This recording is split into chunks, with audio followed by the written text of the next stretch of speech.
This episode of 5 and 5, we're absolutely delighted to be our first one from Zimbabwe. We're joined by Chido, an associate at a law firm in Harare. Chido is going to take us through the economy. Everybody knows that Zimbabwe has had a heck of a time in the last couple of decades, but it's starting to show green shoots of improvement. The capital, Harare, is picking up on the banking and legal services side. The economy is settling down in terms of the currency settling down. There's not so much fluctuation. And it's going to be good to talk to Chido about what's happening on the ground in Zimbabwe. Where are the opportunities? How is the economy really doing for the average Zimbabwean? And what are the opportunities for foreign investors to come in and help improve the economy as well?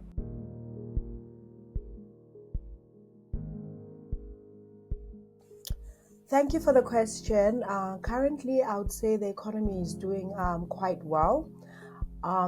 We've seen a rise in most in the investment sector, mostly in mining and agriculture. And with the introduction of the Zimbabwean currency, I think everyone's now aware that this year we have a new currency which is called Zimbabwe Gold. That's the ZiG. So yes, it has stabilized the economy, and the economy seems to be doing much better as compared to last year because of the fiscal environment, where the introduction of the ZiG has actually stabilized prices and has made the economy to be a little bit more stable as compared to the previous year. So I would say, yes, the economies are performing quite well as compared to the previous year, although not really where it's supposed to be, but there seems to be an increase even in the GDP.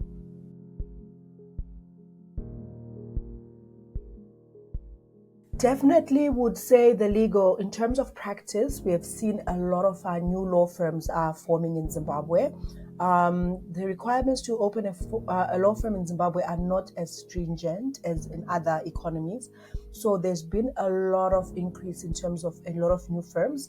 There seems to be a practice where we see that the bigger firms reducing in numbers in terms of partners leaving bigger firms to open their own firms. So we're seeing an increase in little firms and the big firms not really growing, but an increase in actually smaller firms. In terms of the corporate space, yes, there's also been an increase in terms of the legal market with a lot of job openings in terms of corporate legal advisor and legal secretary. And in terms of the corporate space, there seems to be a little bit more stability in terms of job security as compared to the law firms. Because with practice, you see that there's a lot of, can we say maybe the cake is getting smaller. So there's a lot of law firms as compared to the economy, which we might not have sufficient work to go around all the small firms, because there are a lot of law firms that are opening and the economy is not growing as fast as the law firms are growing. So in terms of job security and all, it seems that it's less in the law firms as compared to the corporate.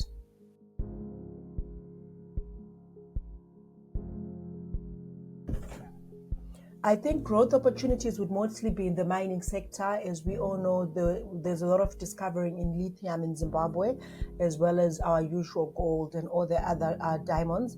And because of electricity issues, there's a lot of power growth in the power sector because of electricity, whereby Zimbabwe is also exploring biogas and the usual gas, because you find out that at least 80% of the economy is actually using gas as compared to electricity.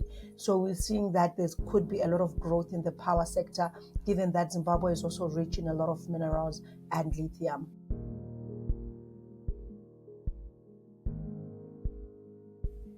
I would say not really, because if you check, the local universities are all offering, most of them in fact do have a law school, and the amount of graduates that are graduating per year as compared to the law firms and the legal opportunities in the country is really not proportionate.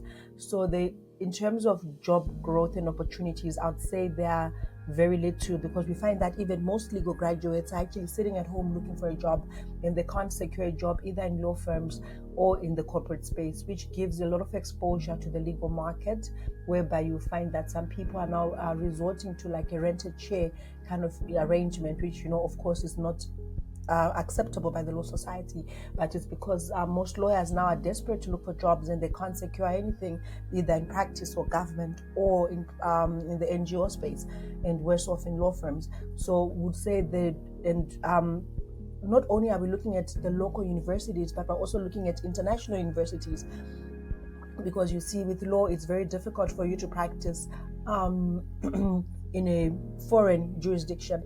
So you end up seeing most foreign law students are coming back to Zimbabwe. So it's putting a lot of pressure on the employment structure in Zimbabwe, both local universities and foreign students. I think there's been a lot of changes in Zimbabwe, which are very positive. A lot of our laws have been aligned to the international best practices. We have a lot of our investment environment has become very friendly to the international market. We have the incorporation of the ZIDA, which is the Zimbabwe Investment Development Agency, which is a one-stop shop for all investors, which has made it more easier for investors to come in Zimbabwe and to invest. And our laws have actually tried to make it user-friendly for investors. We also have the Companies Act, which has been redone in terms of the old act. We now have the Company and Business Entities Act, which has made it more transparent for investors to come in Zimbabwe and to invest. So I think Zimbabwe is very open for foreign internationals, which is the growth that I would see in Zimbabwe, especially in the mining industry, as I've mentioned before, and also in agriculture. Zimbabwe is a very country which has a lot of land which is available for farming, and as before, when with the breadbasket of Africa, I think it creates opportunity for investors, even locals, to explore agriculture and the mining sector. So I think those are the two areas I would say there's been a lot of growth, even given that our laws have been aligned to make sure that it's easier to invest.